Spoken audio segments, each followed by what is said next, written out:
Bayano Digital presenta a ustedes una selección del programa Dialogando con el Cholo García del 15 de enero del 2025. En esta resaltamos las respuestas más importantes dadas a los participantes de dicho programa por el doctor en economía David de Brot, profesor universitario chileno de gran conocedor de la minería en su país.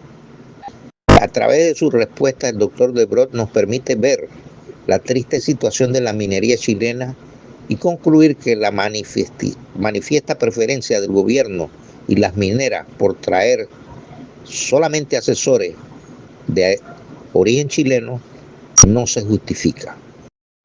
Diremos aquí que si bien la experiencia chilena de más de un siglo en explotación y extracción de minerales es muy grande, en cuanto a controles auditables, técnicos y financieros del Estado chileno sobre la minería son desproporcionadamente insuficientes e inexistentes, al igual que en Panamá.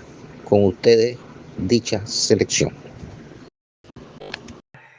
Bueno, muy interesantes las tres reflexiones y bueno, voy a tratar de comentar, no sé si de responder todas las cosas, pero por lo menos de comentar algunas. Voy a partir por el tema de la legislación minera, ¿ya? Eh, Chile tuvo un sistema parecido al que describía el compañero Santander, hasta el golpe militar, o sea, hasta el año 1973 estaba esta forma de concesión administrativa, ¿no es cierto?, en que el Estado le podía entregar a una empresa pública o privada o mixta un yacimiento minero y se explotaba y se establecían cómo tenía que aportar eh, económicamente al Estado. Eh, Sin embargo, desde la dictadura, desde la Constitución de 1980, sin cambiar el concepto de dominio minero, porque hasta el día de hoy la Constitución chilena garantiza que todos los recursos minerales que están en el subsuelo son de propiedad del Estado chileno y de la nación, todos. Pero se crea la figura de la concesión plena. Y la concesión plena es una concesión distinta a la concesión administrativa porque basta que un privado, basta que un privado identifique un recurso minero y puede hacer una reclamación judicial sobre ese recurso minero. O sea, el que otorga la concesión minera a una empresa chilena o extranjera, aquí la verdad es que a esta altura da un poco lo mismo, porque los chilenos no aportan nada tampoco, o sea, ya no es ni siquiera un problema si son empresas extranjeras o son empresas chilenas. Ese, ese yacimiento minero se lo otorga un juez, no lo otorga una autoridad administrativa, sino que un juez. Y la única forma que existe para que no se le entregue es que haya un argumento legal para no entregarlo, porque de lo contrario tiene que entregarlo. Entonces, es una situación muy compleja porque toda esta expansión de la minería privada en el cobre, sobre todo, pero también yo podría hablar de la minería de plata, de oro, molibdeno, y hay una serie de otros minerales, y ahí quiero referirme un poquito después, eh, es sobre la base de estas concesiones, ¿sí? Y el otro concepto que es complejo es que la concesión por definición son concesiones por 99 años, prorrogables por 99 años de manera infinita. O sea, perfectamente pueden pasar 100, 200, 500 años en que una empresa en teoría tenga una concesión. Eh, y el otro problema complejo es que esa constitución estableció que en virtud del interés nacional y una serie de argumentos que tienen que ver con intereses, ¿no es cierto?, del Estado y de la nación, el Estado puede expropiar, pero si expropia, tiene que pagar el valor económico del proyecto. O sea, si el proyecto estaba proyectado, supongamos, para 30 años, y en esos 30 años la empresa hacía una estimación de que sus ingresos iban a ser X, la expropiación significa que yo tengo que pagarle el valor de los flujos futuros de caja que podría tener ese proyecto. Por lo tanto, desde el punto de vista económico, deja de tener sentido expropiar. Porque si yo tengo que expropiar algo, es para beneficiarme económicamente. Pero si expropio, me obligo a pagar lo que ese proyecto vale. Entonces, ¿qué sentido tiene que yo expropie si tengo que pagarlo? Y eso se resuelve por la vía de tribunales de justicia. O sea, un gobierno elegido democráticamente y con la mayoría parlamentaria puede tener toda la voluntad de hacer lo que quiera, pero la Constitución le impide hacer todas estas cosas. Entonces, es un zapato chino desde el punto de vista de el cómo uno modifica la situación de la minería en Chile. Y yo no sé ahí, digo, porque lo desconozco totalmente, cómo es el sistema en Panamá, pero ahí hay una diferencia que yo creo que puede ser bien importante. Eso respecto de la cuestión legal. Este tema de esta, digamos, esta como crítica o reclamo de los profesionales chilenos, no me cabe la menor duda, no me cabe la menor duda que la empresa minera contrató acá en Chile a los mejores profesionales para que fueran a defender el proyecto. O sea, como Chile es un país minero por tradición, acá hay muchos profesionales y como esos profesionales trabajan para las empresas mineras o para las empresas que prestan servicio a la minería, lo más probable es que uno acá encuentre gente que son muy buenos profesionales y que van a defender de la mejor manera los proyectos de esa empresa. Entonces, eso probablemente ocurre en muchos países latinoamericanos, que los ingenieros que hay son chilenos, los consultores son chilenos, etcétera, etcétera. No me cabe la menor duda. Acá en Chile, una de las grandes críticas una crítica política que se le hizo al movimiento obrero y a los mineros es que los mineros del cobre en Chile eran una suerte de clase aparte. O sea, eran parte del proletariado, porque eran parte del movimiento obrero y todo, pero eran un sector que tiene unas condiciones de remuneraciones y de vida que no tienen nada que ver con el resto de los trabajadores. O sea, aquí, por ejemplo, cada vez que hay una negociación colectiva de la empresa estatal o de las empresas privadas, lo que se van a instalar en el norte son las empresas que venden vehículos, los mejores vehículos, las mejores casas, las mejores, bueno, en fin, y otras cosas, digamos. O sea, los mineros ganan mucha plata, mucho dinero, y por lo tanto no están dispuestos a traicionar a quien les da de comer. Y esas son las empresas transnacionales o este privilegio de la empresa estatal, que es todo un tema, es una cuestión muy complicada. Quiero mostrarle otro caso bastante más corto, que es la explotación más reciente de litio, ¿ya? El litio es digamos, es una sal, digamos, es un polvo o pequeños granitos como la sal, y que se extraen. En el caso chileno hay distintas formas de explotarlo, pero en el caso chileno se sacan de lo que son los salares. Y los salares son estas lagunas que hay en el altiplano o en sectores de la cordillera, que son en sí mismos ecosistemas muy particulares y que son ecosistemas además muy frágiles. Hay abundante vegetación en torno a esos humedales y hay una serie de aves migratorias y otras que viven en estos lugares donde este es su hábitat. Y es de esos salares, ya que están ubicados en sectores cordilleranos o directamente en el altiplano. En el caso de Bolivia hay un salar muy grande, está mucho más arriba, de donde se extrae. ¿Y eh, qué tuve perdón, ahora? hay un micrófono que está abierto ahí, les pido que lo cierren, por favor. Eh, Y lo que se hace básicamente mediante un proceso, digamos, físico-químico, ¿no es cierto? Es separar de esta agua, que es un agua muy, muy salina, extraer estos cristales y eh, ¿no es cierto? Refinando, ¿no es cierto? Hasta extraer lo que es el carbonato de litio.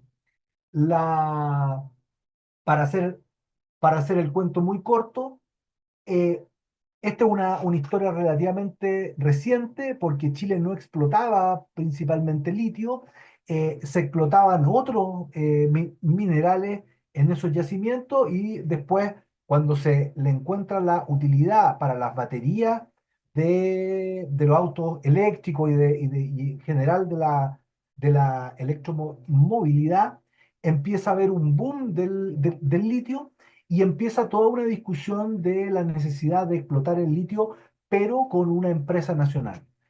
Este gobierno se comprometió a eso y lamentablemente al poco tiempo de asumir cambió totalmente la propuesta programática que se había comprometido y lo que hizo fue un acuerdo entre Codelco, que aquí está representado por su presidente, y una empresa minera que es de propiedad del yerno del dictador, del yerno de Pinochet, que se apropió de esa empresa con todo lo que fueron las privatizaciones. Esta empresa se llama SQM o Sokimich y lograron un acuerdo para explotar los principales salares con un acuerdo que es pésimamente malo para los intereses nacionales y para el fisco chileno, pero fue la única forma que este gobierno encontró para resolver ese conflicto que ya estaba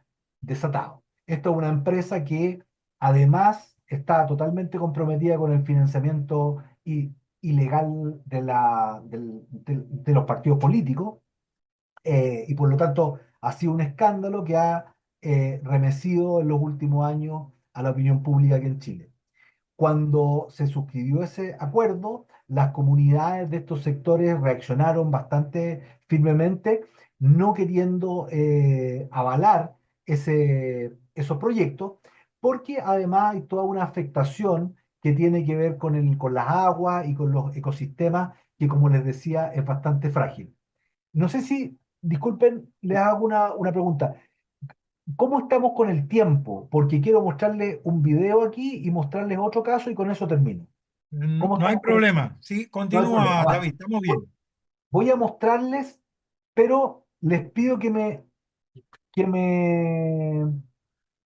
digan si ustedes ven el video o no. Me da la impresión de que no lo van a ver de primera.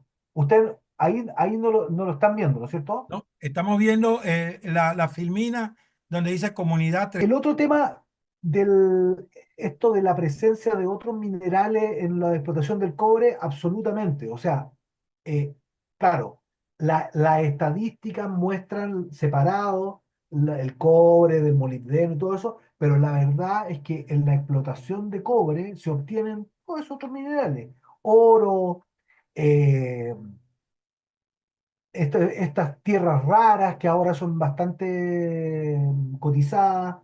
Yo no me manejo mucho en los nombres de los términos químicos, pero hay muchos de estos minerales que son, por ejemplo, se utilizan como semiconductores y ese tipo de cosas, que son parte de la explotación. Y ahí hay todo un tema muy complejo que de hecho me tocó el lunes, ayer fue el lunes creo, o anteayer, discutir con unos colegas el tema de la fiscalización de los concentrados de cobre. Porque Los concentrados salen de estas minas, se suben en los camiones, los trasladan, ¿no es cierto?, hasta los puertos y los cargan en los barcos y la fiscalización que hace el servicio de aduanas e impuestos internos es, o sea, la empresa manda un frasquito que contiene tierra, digamos, tierra que se supone que viene de la explotación minera que se hizo, y en base a eso, que es no más de un 3% creo que entre un 3 y un 10% del volumen de los embarques totales, se le hacen pruebas y análisis para ver qué es lo que lleva. Y la verdad es que puede llevar cualquier cosa, porque el que declara es la propia empresa y el que evalúa son estas empresas externas que hacen la fiscalización, porque aduana, el servicio de aduanas público, no es capaz de hacer fiscalizaciones.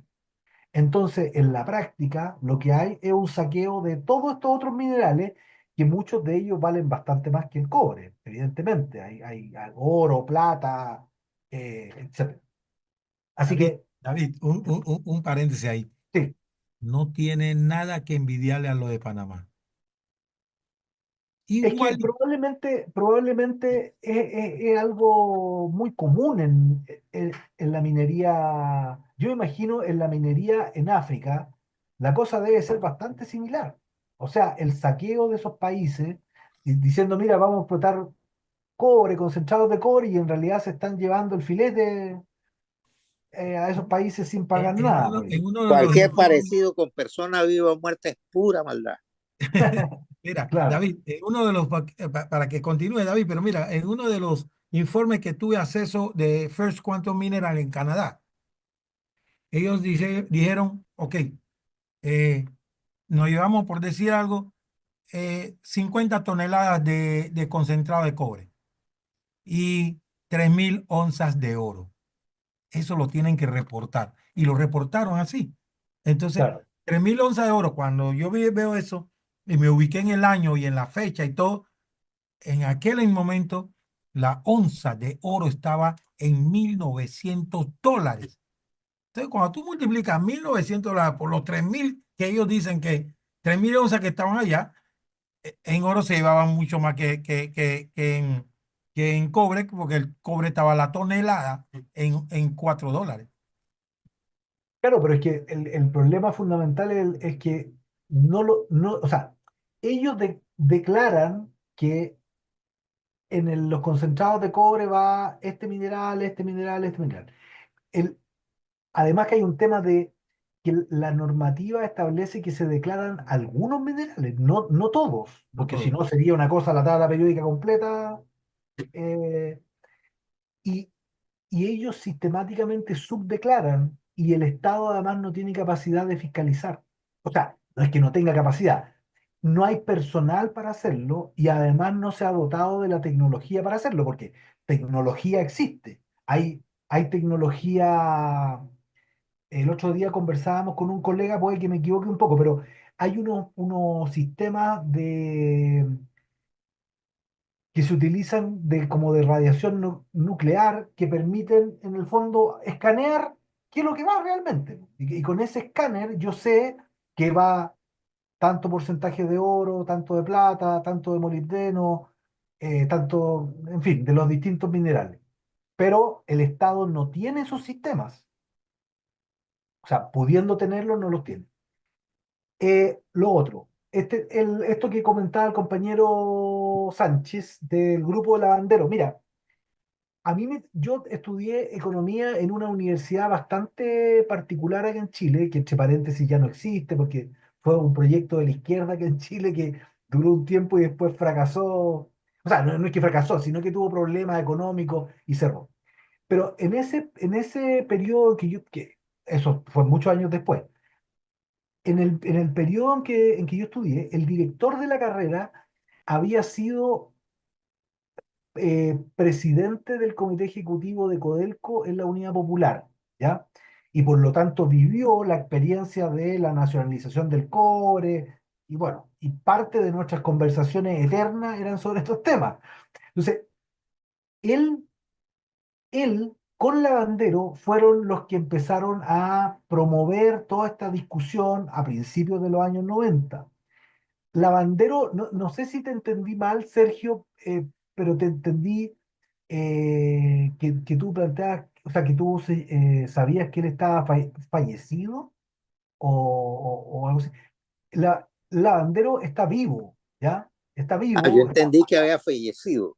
No. Está vivo, es bastante mayor en todo caso, bastante mayor, pero sigue muy activo en todos estos temas y participa en algunas cosas. Lo que pasa es que se cuenta, digamos, o la información que uno puede inferir, es que a Lavandero, justamente por este tema de la defensa del cobre y porque además era un posible candidato presidencial, le montaron un